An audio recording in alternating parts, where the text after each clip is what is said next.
Assalamualaikum warahmatullahi wabarakatuh. Bapak Ibu, teman-teman mahasiswa yang saya banggakan dan hormati. Tak lupa Bapak dosen yang sama-sama kita banggakan dan hormati pula.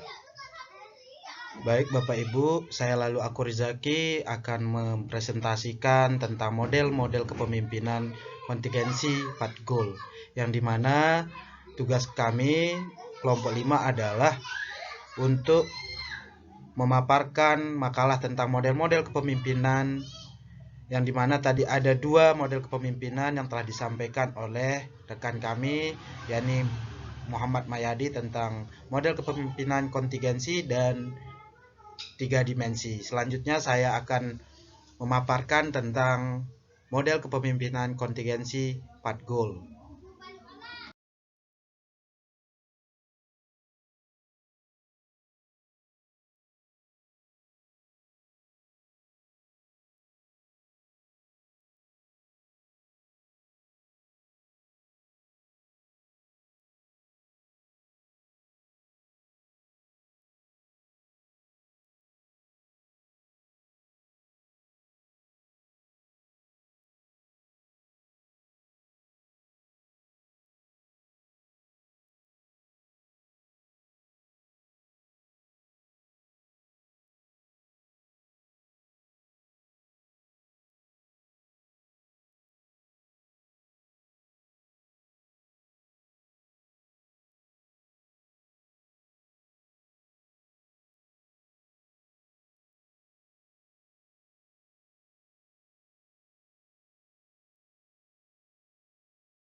Pengertian model kepemimpinan 4 goal.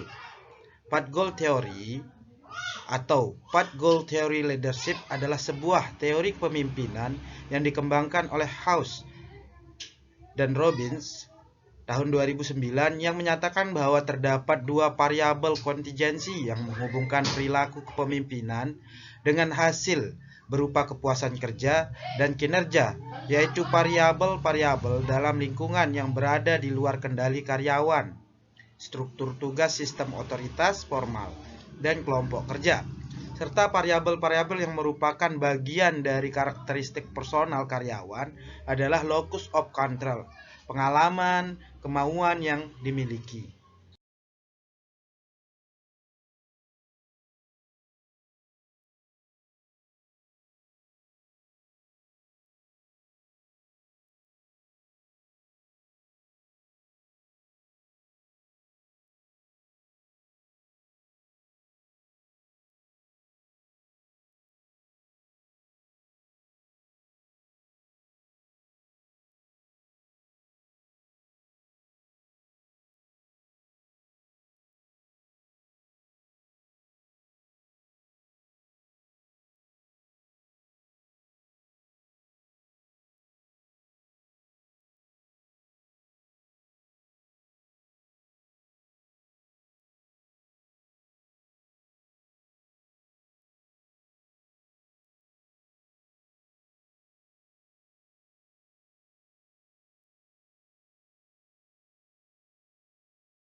Pat goal menurut para ahli, istilah pat goal ini datang dari keyakinan bahwa pemimpin yang efektif memperjelas jalur untuk membantu anggotanya dari awal sampai ke pencapaian tujuan mereka dan menciptakan penelusuran di sepanjang jalur yang lebih mudah dengan mengurangi hambatan dan pitfalls.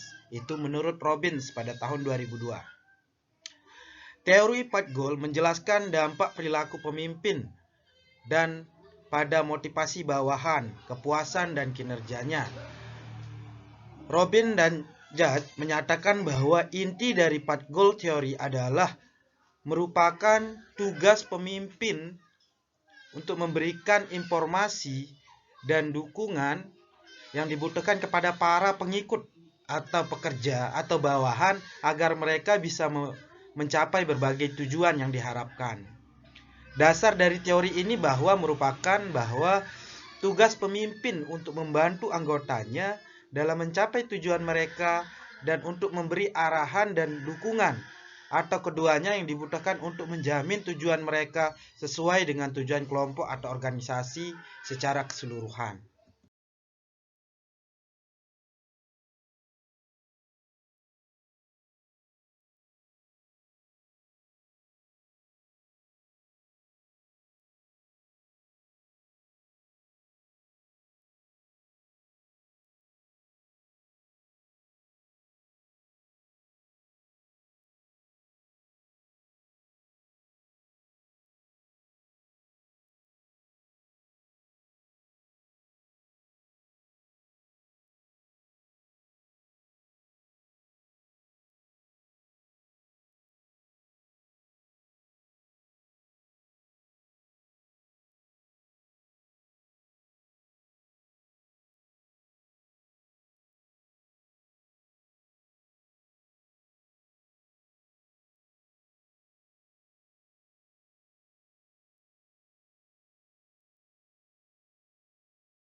Fungsi kepemimpinan dalam pat goal. Model pat goal menganjurkan bahwa kepemimpinan terdiri dari dua fungsi dasar. Fungsi yang pertama adalah memberi kejelasan alur.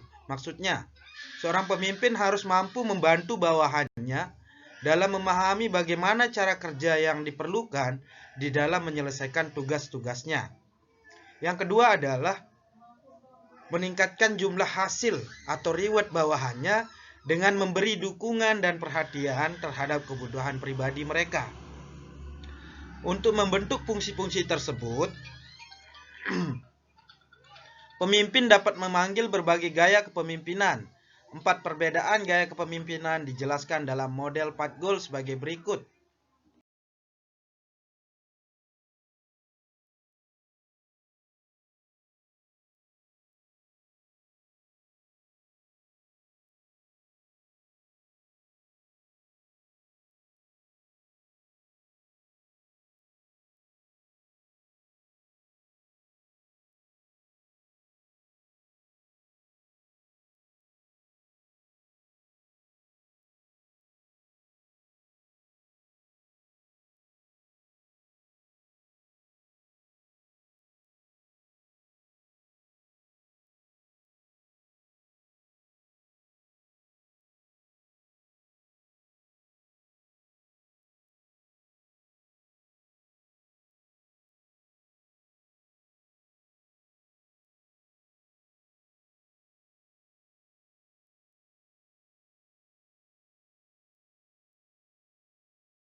Yang pertama, kepemimpinan pengarah atau disebut dengan directive leadership.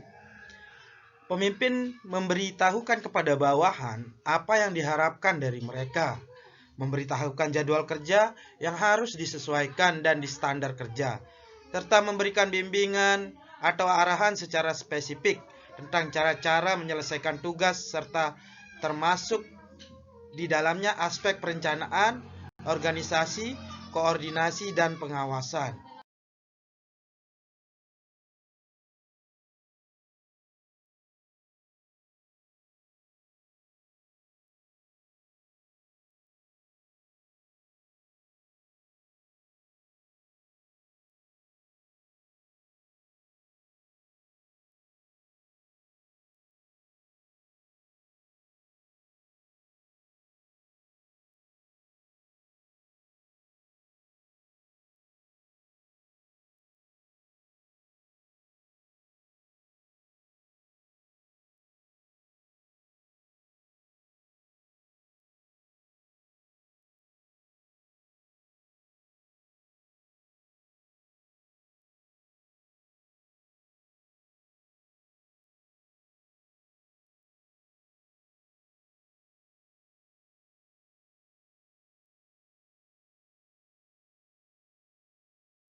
Kepemimpinan pendukung atau supportive leadership. Itu yang kedua. Pemimpin bersifat ramah dan menunjukkan kepedulian akan kebutuhan bawahan. Ia memperlakukan semua bawahan sama dan menunjukkan tentang keberadaan mereka, status, dan kebutuhan-kebutuhan pribadi bawahannya sebagai usaha untuk mengembangkan hubungan interpersonal antara yang dipimpin dan yang memimpin. Kepemimpinan ini memberikan pengaruh yang besar terhadap kinerja bawahan pada saat bawahan mengalami masalah-masalah di luar kerjanya, misalnya frustasi atau kekecewaan yang dihadapinya.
Yang ketiga adalah kepemimpinan partisipatif, leadership. Pemimpin partisipatif berkonsultasi dengan bawahan dan menggunakan saran-saran dan ide mereka sebelum mengambil suatu keputusan. Kepemimpinan partisipatif dapat meningkatkan motivasi kerja bawahan. Kepemimpinan berorientasi yang keempat adalah kepemimpinan yang berorientasi pada prestasi atau achievement oriented leadership. Gaya kepemimpinan di mana pemimpin menetapkan tujuan yang menantang dan mengharapkan bahwa untuk berprestasi semaksimal mungkin serta terus-menerus mencari pengembangan prestasi dalam proses pencapaian tujuan tersebut.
Dengan menggunakan salah satu dari 4 gaya di atas dan memperhitungkan faktor-faktor yang diuraikan tersebut, seorang pemimpin harus berusaha mempengaruhi persepsi para karyawan, bawahan, atau orang yang dipimpinnya, dan mampu memberikan motivasi kepada mereka dengan cara mengarahkan mereka pada kejelasan tugas-tugasnya, pencapaian tujuan, kepuasan kerja, dan pelaksanaan yang efektif.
Faktor situasional.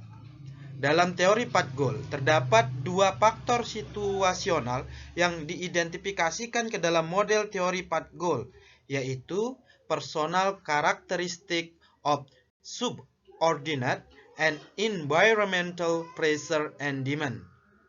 Yang pertama, karakteristik bawahan.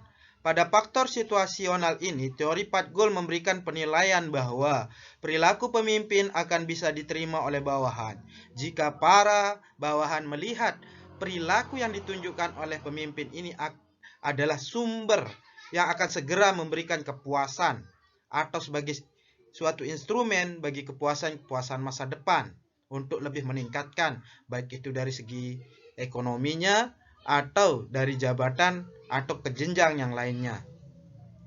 Karakteristik bawahan itu pun ada 3 bentuk.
Pertama adalah locus of control atau letak kendali.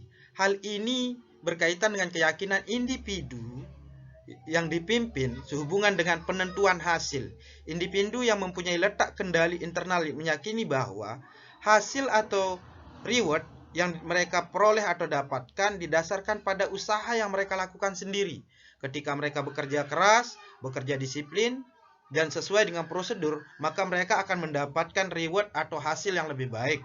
Sedangkan mereka yang cenderung letak kendali eksternalnya meyakini bahwa hasil yang mereka peroleh dikendalikan oleh atasannya atau orang yang memimpinnya, maka ini lebih cenderung menyukai gaya kepemimpinan partisipatif, sedangkan eksternal umumnya lebih menyenangi kepemimpinan direktif.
Kesediaan untuk menerima pengaruh authoritarianism, kesediaan orang untuk menerima pengaruh dari orang lain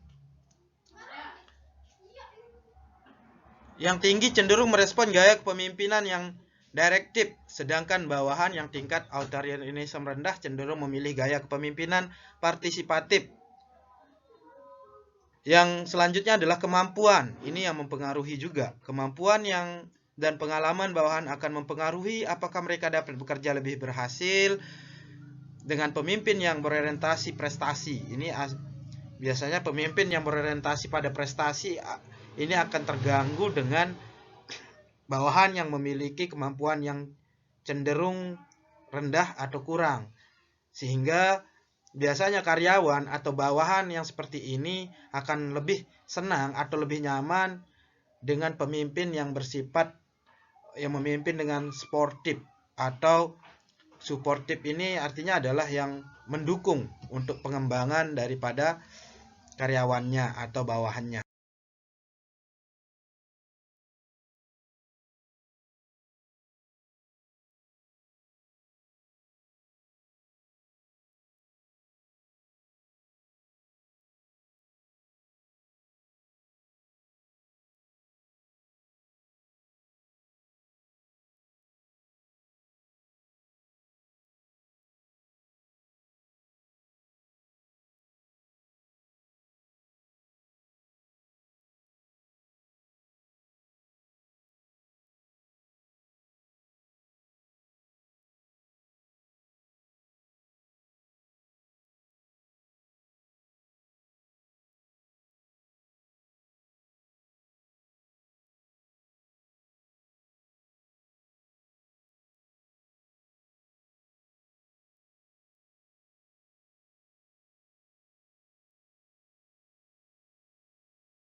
Selanjutnya adalah karakteristik lingkungan pada faktor situasional. Ini menyatakan bahwa perilaku pemimpin akan menjadi faktor motivasi terhadap para bawahan.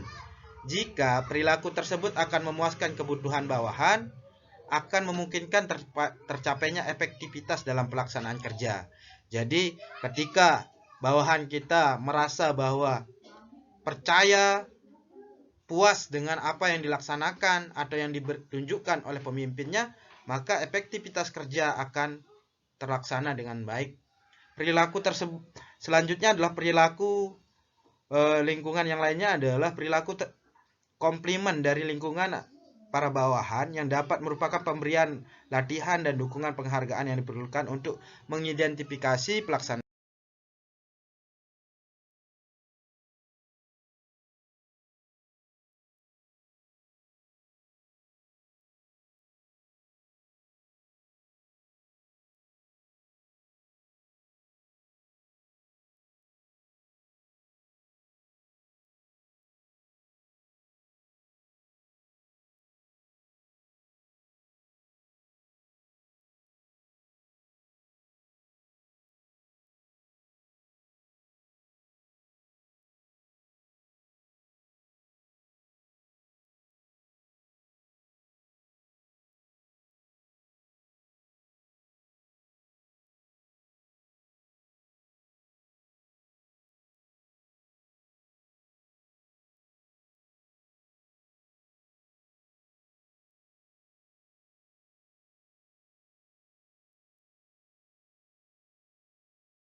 Selanjutnya, karakteristik lingkungan terdiri dari 3 hal, yaitu struktur tugas.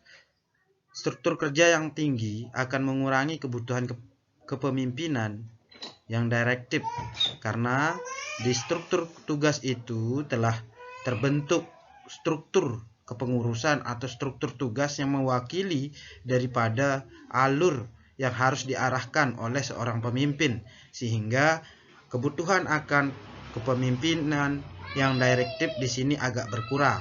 Selanjutnya, wewenang formal. Wewenang formal di sini adalah kepemimpinan direktif akan lebih berhasil dibandingkan dengan partisipasi bagi organisasi atau struktur wewenang formal yang tinggi.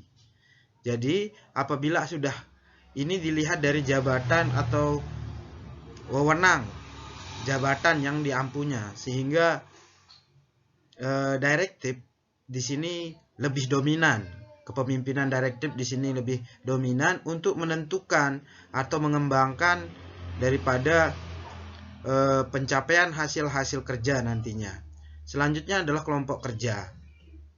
Kelompok kerja ini adalah sangat baik sekali, karena di sini sudah mengurangi bentuk kebutuhan akan kepemimpinan yang berbentuk suportif. Tetapi di sini di dalam kelompok kerja ini dia sudah saling melengkapi satu dengan yang lainnya.